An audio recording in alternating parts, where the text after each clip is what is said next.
About a month ago, I interviewed a Spanko for this channel. I was really excited about that interview, and I was really grateful to the subject for being brave enough to share his face and his story on a public platform like this. As you guys can imagine, it's not easy for me to find spanking fetishists who are willing to do that. It takes guts. I told my Discord community what the subject of that interview was going to be, and they were excited to watch a video about that topic. I was excited to post a video about that topic. But after doing the interview and watching through the footage several times, I just couldn't post it. I couldn't use that footage. I didn't feel comfortable. The problem was this person very bravely agreed to be interviewed about a certain subculture that exists within the Spanko scene, but as soon as the interview started and that terrifying red light of a video recorder turned on, I just felt like he started to equivocate. It was a little bit like this. Hi Jillian.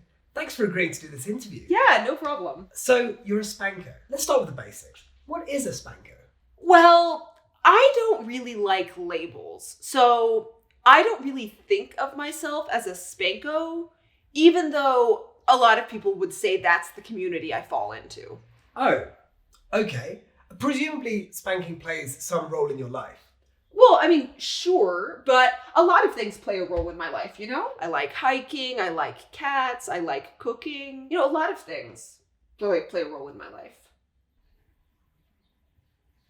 I think you get the idea. I was just getting the impression that this man, as brave and generous as he was to even consider having that conversation in the first place, wasn't really that comfortable taking ownership of the conversation. And I wasn't comfortable with his discomfort, so I'm not going to use that footage. But it got me thinking about how hard it is for Spankos to really get to know ourselves and accept our sexualities. We don't really have many public role models, you know? Conversations about our lives and the funky little details that make up the Spanko experience just aren't happening in the mainstream. And the sexual conversations that are happening in the mainstream have a really huge impact on even how we perceive ourselves that can be really hard to unpack. I've been writing about spanking fetishism for almost a decade now, and I know that my own understanding of my paraphilia is still a work in progress. In some ways, I think Spankos only begin the process of sexual self-discovery in our early or mid-adulthoods that sex-oriented people get to begin in adolescence. So in this video, I'm going to share some of the questions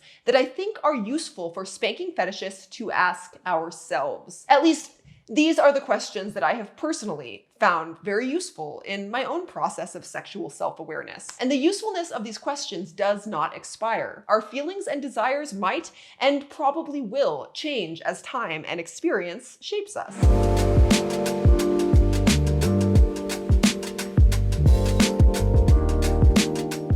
1.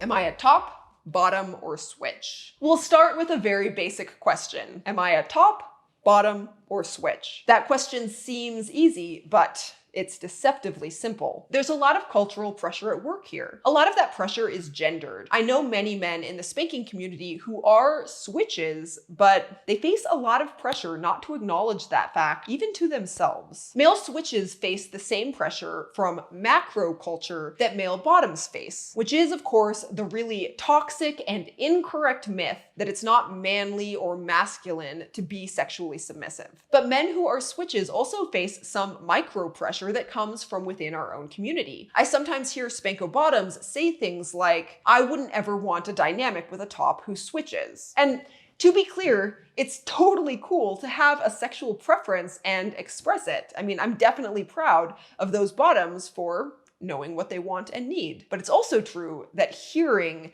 that some people have that preference can cause some top-leaning switches to feel like they should hide their submissive sides. For what it's worth, just in case any of you out there need to hear this, one of my most deeply cherished erotic fantasies is being spanked by a man who has himself been spanked. I'm going to punish you the way my old headmaster at Eton would have done. Yeah. That hits me in all the right places. My daddy is not a switch himself, and I have really strong feelings about pressuring tops to bottom when they don't want to, as discussed in this video. So unfortunately, I'll never have the experience of being spanked by a man who has himself been spanked with my daddy. But that's fine because I can scratch that itch in other ways. That's what friends are for.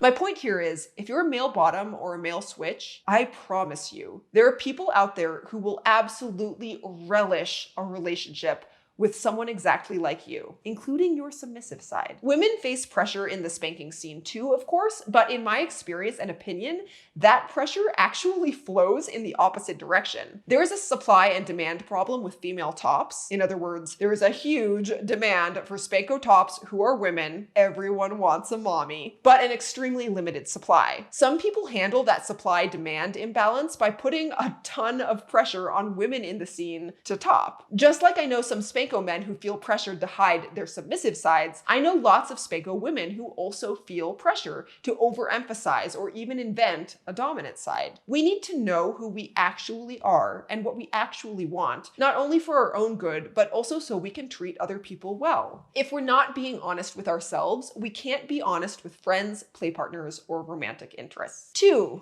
Am I monogamous, or ethically non-monogamous? This is a really tricky knot to untangle. There's an enormous amount of cultural and social baggage here too. Studies have found that even within non-monogamous communities, there's a really persistent idea that monogamous relationships are inherently superior, more loving, more committed, more sincere. That bias is sometimes called mononormativity. In my case, I know that about 9 years ago, I did a podcast interview in which I said that monogamy was more important to me than spanking, a claim that I now recognize as both false and hilariously unself-aware. But it felt true to me when I said it. The pressure that non-monogamous people face to conform with monogamy is immense, but it also flows in both directions. In some sexual subcultures where non-monogamous behavior is more normalized, including the spanking community, people who would prefer a sincerely monogamous relationship can sometimes get the message that monogamy is less cool or less enlightened or whatever. That's obviously not true. The only things that are uncool are lying to our sexual partners about our wants and needs and putting pressure on ourselves to enact relationship performances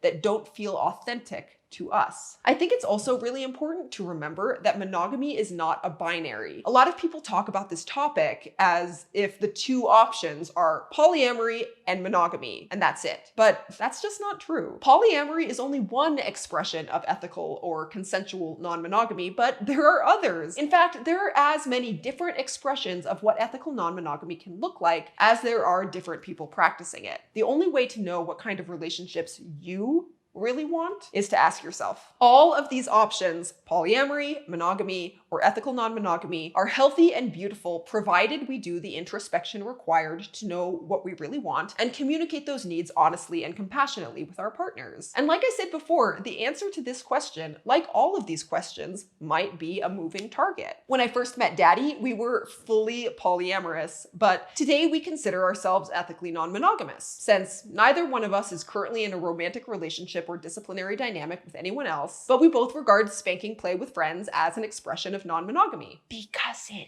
is. Whatever answer you land on for yourselves is okay, and it's okay if that answer changes over time. What's not okay is to lie to ourselves or to other people by refusing to engage with the question at all, or by letting macro or micro cultures pressure us into relationship dynamics we don't want. 3, do I have any preferred or optional kinks in addition to my obligatory spanking fetish? When I was growing up, mainstream references to BDSM were the only hint I ever got that there might be other people out there like me. So, like a lot of Spankos, my first version of coming out was to say that I was kinky or... So I'm like a tiny bit into like BDSM. And to be clear, lots of Spankos absolutely are kinky, and that is healthy, normal, and awesome. I'm just not one of them. I personally think of being kinky as being sexually adventurous, or having a desire to explore and experience a variety of sexual things. If that sounds like a description of you, that's awesome. It's just really not a description of me. I'm really not that interested in anything other than spanking. And no, it's not for lack of experience. I have tried things. I've tried rope play, I've tried knife play, and I'm just not kinky. Those experiences didn't bother me or squick me out, and I was honored to learn about those other branches of our fetish family tree. But on a sexual level, I just felt very meh about them. I have only one paraphilic interest, and that's okay too. Just like it's healthy to know what we want, it's also healthy to know what we don't want. The fact that you're a spanking fetishist doesn't mean you have to be into bondage too. Just like the fact that you're a Spanko doesn't mean you have to only be into spanking. The only person who can know what you are and aren't into is you. 4. What is my preferred headspace? How important is that headspace? What's the vanilla version of headspace? Is it just mood? There are a lot of different Spanko headspaces, and they're all valid. Sidebar, let's try this. I know the internet is for being all outraged all of the time, but how about you guys just try to assume the best intentions in me, and I will stop feeling like I have to say that everything is valid 400 times per video, okay? So I'll just say one last time, as clearly as I can, that your consensual adult sexualities are valid, your consensual adult relationships are valid, your bad fantasies are valid, and the diverse range of Spanko expressions, experiences, and identities are valid. If I ever fail to mention your unique slice of experience in this video or any video, it's not because I'm trying to omit you. It's because I'm a dang person and I'm just doing the best I can. Okay? We good? Many, but not all, Spankos prefer a disciplinary headspace, but there are lots of non-disciplinary Spankos too. One of my non-disciplinary Spanko friends described it to me this way. I suspect the fundamental difference between the disciplined and non-disciplined sides is whether motivation matters. To use a weak analogy, I enjoy walking places when there's a destination in mind, a motivation. But there are other people for whom walking has intrinsic benefits and is itself the motivation. I had a friend who loved disciplined BDSM. If you smacked her butt for no reason, she'd say, "Hey, I didn't do anything." But if you gave any flimsy reason why she should be punished, it got her in the right mindset and she was super into it.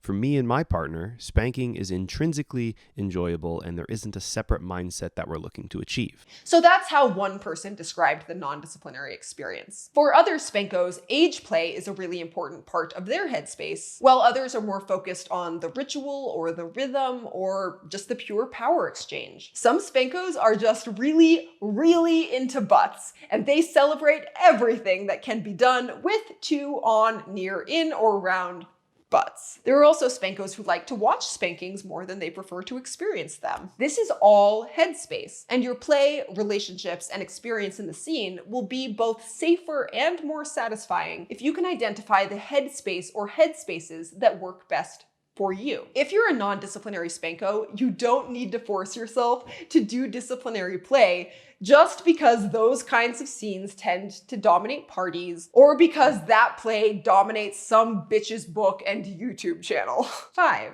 How do I feel about sex?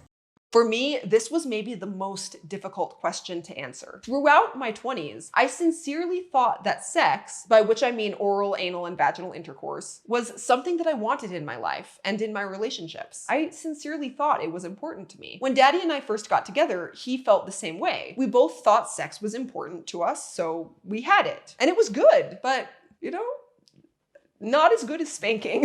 And we gradually realized that the really deep and meaningful connection and sexual gratification that we get from our disciplinary dynamic was enough for both of us. But that's just us. What do you want? What do you need? Don't listen to what so-called sex experts or, God forbid, doctors have to say about this one. Shut out all the noise, including my noise, and ask yourself what you really want. If you're anything like me, some of the answers to these questions will surprise you. Introspection is hard, and sometimes it's painful, and it doesn't end. As soon as I answer these questions for myself, I have to start over from the beginning just to figure out what has changed. But introspection is worth the effort. Getting to know some of you, even if only just a little, has sincerely been one of the greatest joys and privileges of my life. So I want to share the wealth, I want you to get to know you too. Okay?